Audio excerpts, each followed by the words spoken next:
Hi guys, how are you? Hope you are doing fine and that you are safe.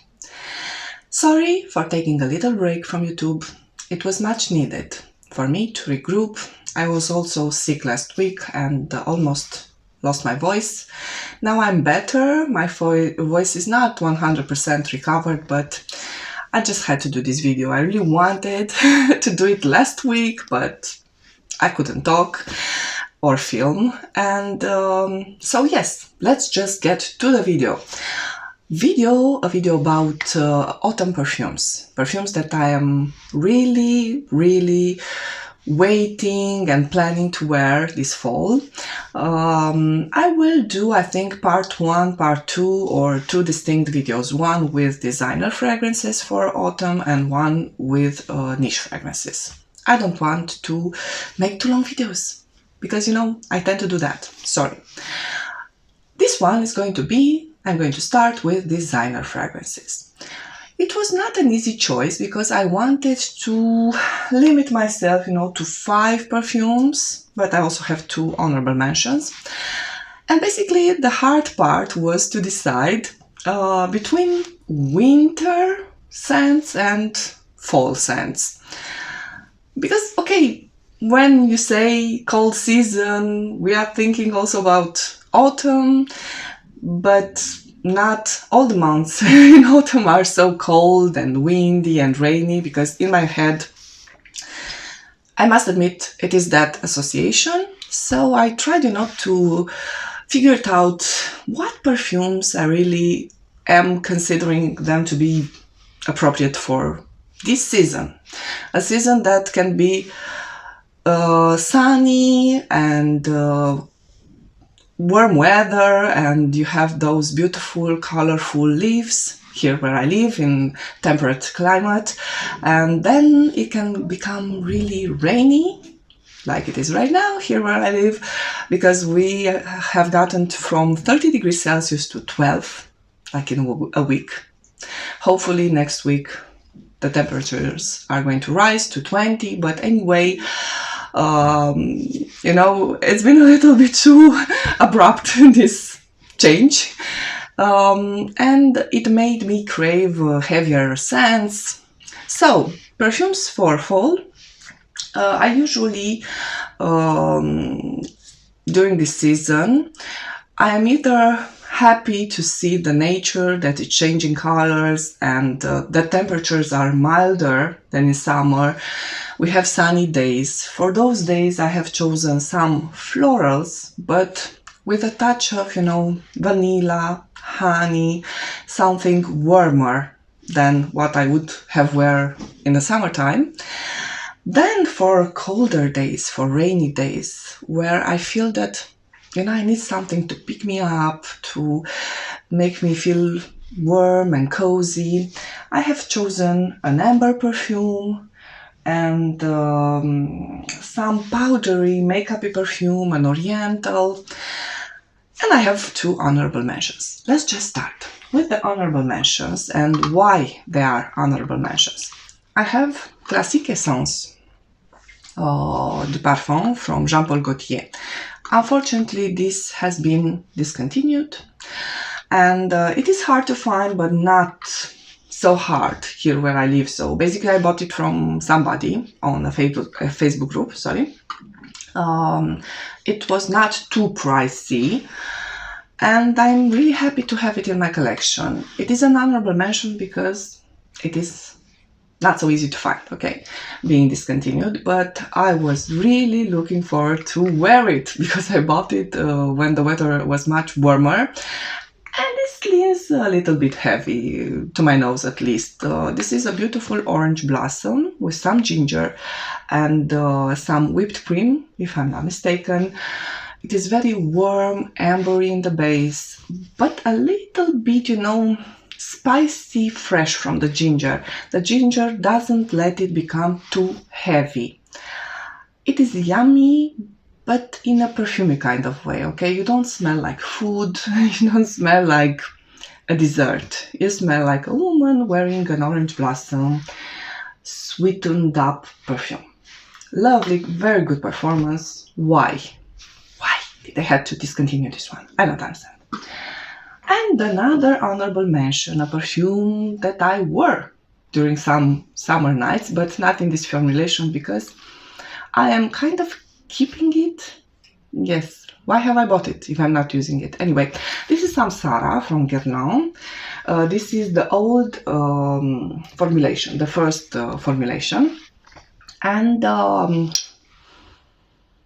yes, this is gorgeous, gorgeous. I like all the three formulations that I have from Samsara, the red bottle and the bee bottle. I am tempted when I'm craving Samsara to use the bee bottle, then the red bottle, then this one, because I'm kind of saving it. Yes, I know, it doesn't make sense if you love something, okay, to just keep it in the closet. I wore it, I think, 3 times, but I'm so afraid to use it up and don't have it anymore, because this is the best Samsara. Okay, this one in the clear bottle, the first version. I think I'm going to wear it today. Okay, in honor of this video that finally I got to film. Let's get to the perfumes. The 5 perfumes that I have chosen for this video. This is not precisely a recommendation, you know, because who am I to give you recommendations about perfumes? These are my choices, and who knows, maybe you are going to find some new ideas for perfumes to wear and things to try. Let's start with the florals in this little list. This is Lunchtime Eau de Parfum from Guerlain. Yes, I know. This is also an old formulation, but I couldn't help it. And I think in Eastern Europe you can still find this easily, this formulation, or at least the bee bottle. And the bee bottle, it is not so different. But the note of honey in this makes the difference. And yes, this is why I kind of saved this for autumn. I used a little bit of it, but not as much as I would have if the weather was milder. Okay, not cold, but at least not 30 degrees Celsius, because this is quite sweet. You have a beautiful magnolia flower, you have some apple in the beginning and some citrus, and then you have a beautiful honey. I think you have some iris or orris root. Anyway, it is powdery. So it is, as I said in a video that I dedicated to this one and to Magnolia Rosé, when I discovered these 2 beautiful magnolia scents.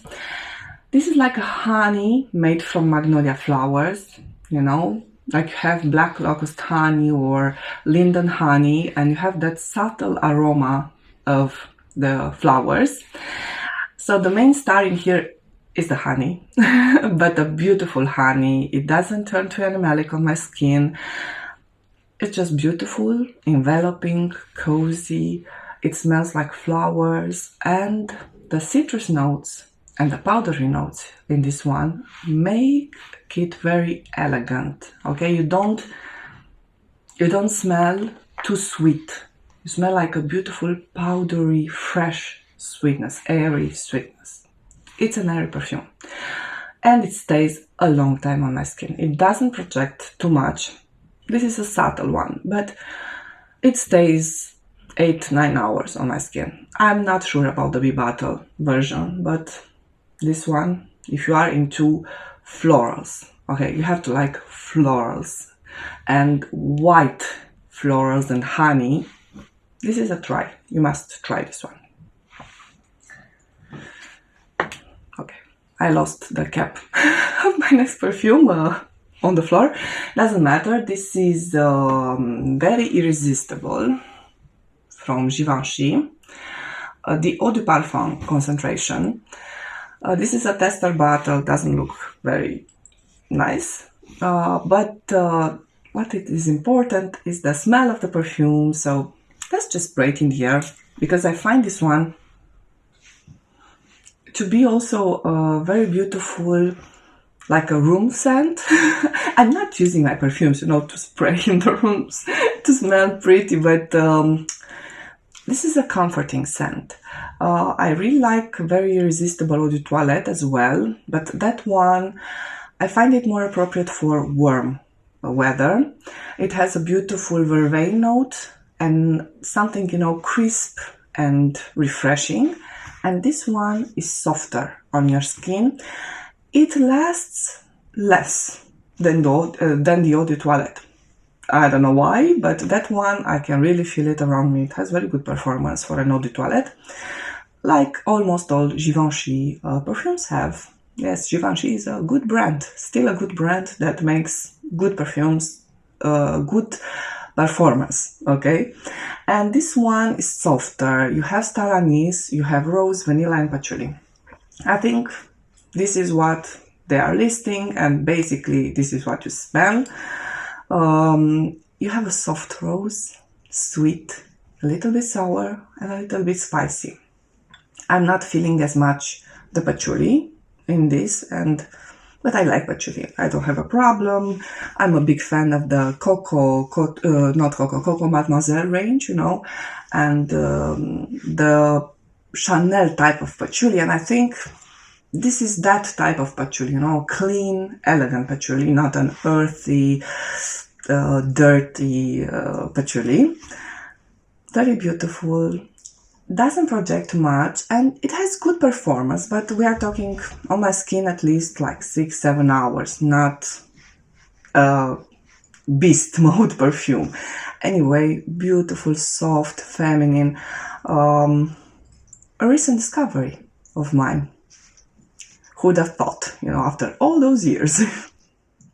Another type of scent that I was craving during summertime was my comforting makeup-y, powdery fragrances, And one of them that I used during spring for a while, before bedtime, it is a very comforting one for me. And this one is L'Instant Magique from Guerlain.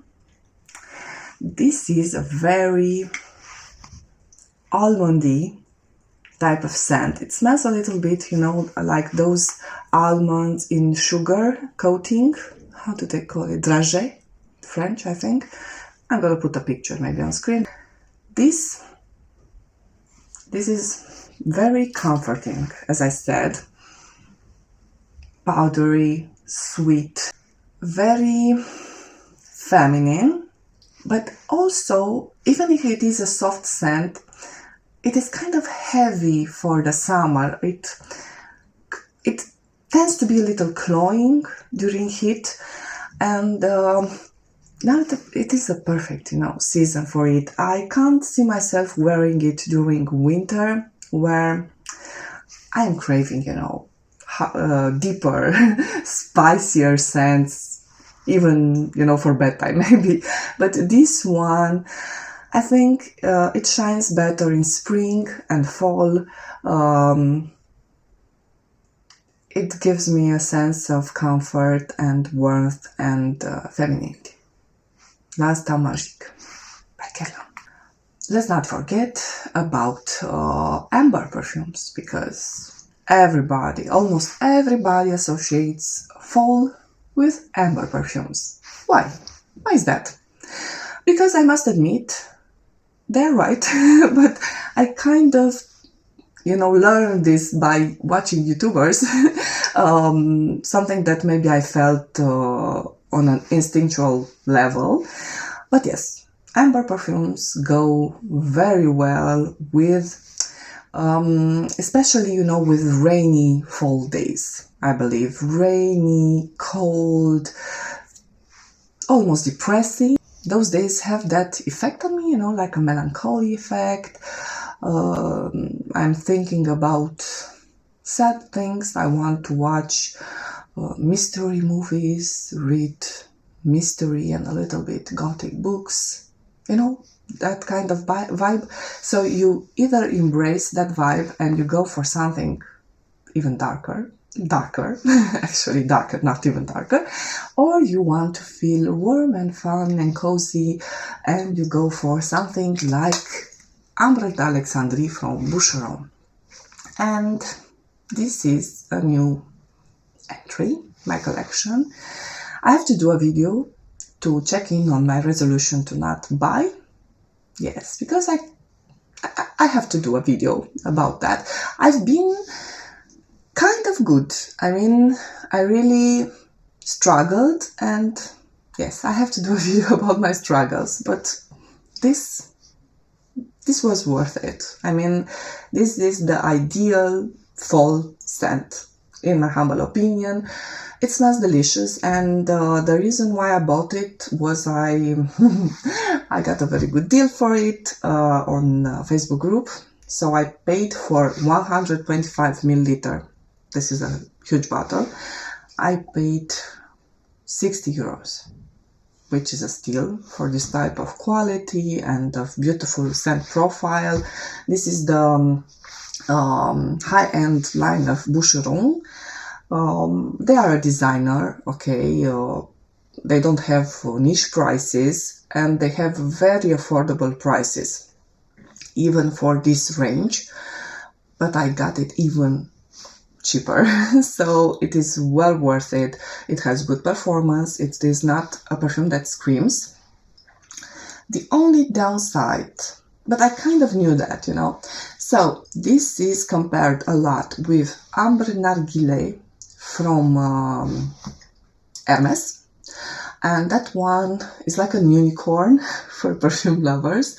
I understood that Hermes actually decided to apply the same policy they have for their purses, for their bags, you know, to this perfume and maybe to some others.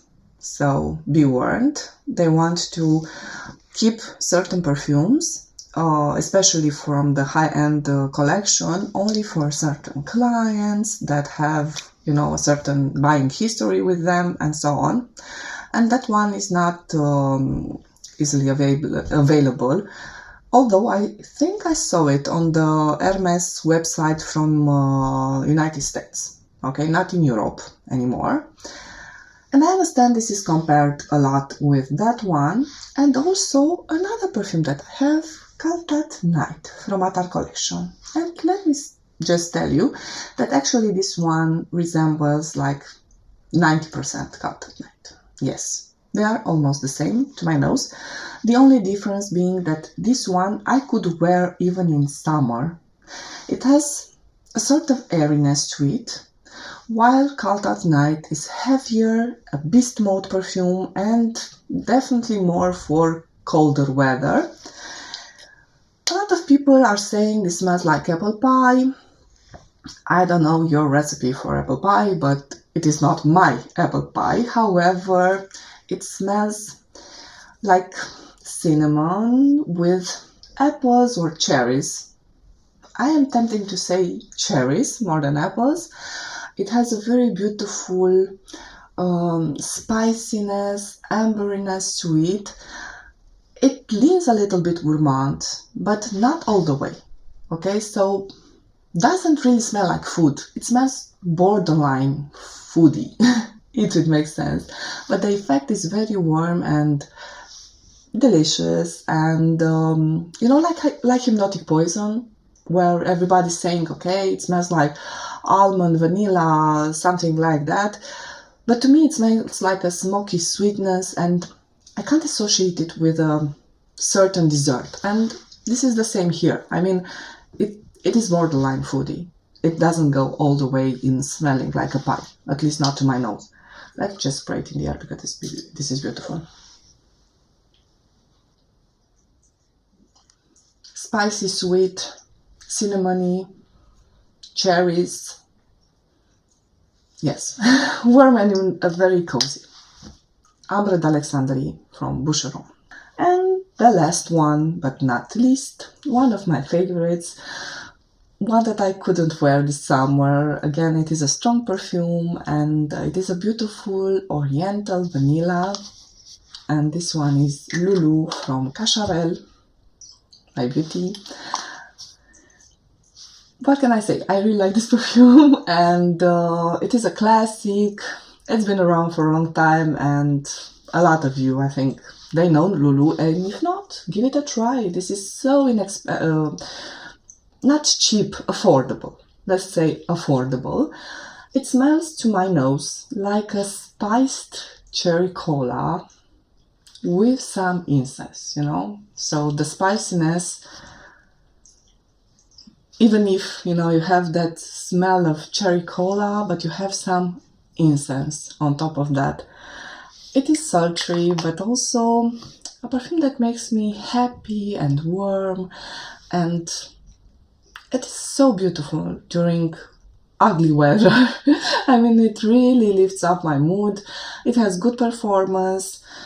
I don't know about the vintage formulation. I only have the current one, and I'm quite happy with it. Yes, a perfume that makes me happy and uplifts my mood. And during rainy fall days, we really need something like that, don't we? These were my designer choices for this season. Please let me know some of yours. I'm really curious. Please give me some ideas. This is why we are doing this type of videos. You know, we want to share with you our preferences and discover new scents to try and to give a chance to some of your favorite scents. Why not? If you like this video, please give me a thumbs up. Please subscribe to my channel and don't forget to hit the notification bell to not miss any of my videos. Bye bye and stay safe.